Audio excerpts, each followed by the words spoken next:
Mississauga Mayor Bonnie Crombie, who's also the new Ontario Liberal leader, came out swinging today after reports the Ford government may not dissolve Peel Region after all. She is urging the Premier to stay the course. If this is truly the direction the province is headed in, I'm deeply disappointed and frankly angry. Crombie was seemingly caught unawares there was a possibility Mississauga may not be flying solo after all.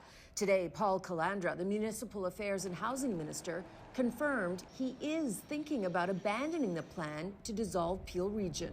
Look, I've made no decisions, and when I do, I'll be sure to inform you all. But he has certainly changed the language about the government's intent to dissolve Peel Region and let Mississauga, Brampton and Caledon stand on their own feet.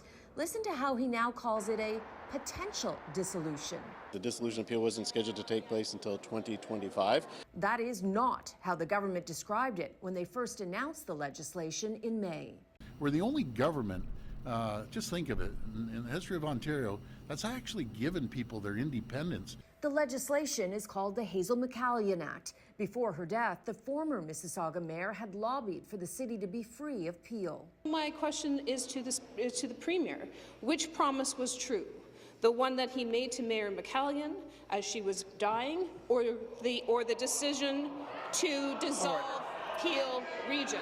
Brampton Mayor Patrick Brown released data from a Deloitte report which he says shows dissolving Peel would cost a $1.3 billion increase in costs, which would lead to hefty property tax hikes. This is a financial train wreck. No one has seen this report, and it's based on false premises. Crombie acknowledges there would be some initial costs, but insists there would eventually be savings. If, indeed, it's going to cost an extra $1.3 billion and taxes are going to skyrocket, are you going to kibosh it? Look, as I said in the House, and I'll say it out here, there is no way the province of Ontario, that this government would ever allow property taxpayers to shoulder a burden that they couldn't afford. So that's a yes. Okay, thanks everybody. There is certainly no love lost between Premier Doug Ford and Bonnie Crombie. Yesterday, he blasted her in the legislature. Going to her $5 million estate in the Hamptons, she's out of touch with the average person. Crombie was asked today if things have gotten personal.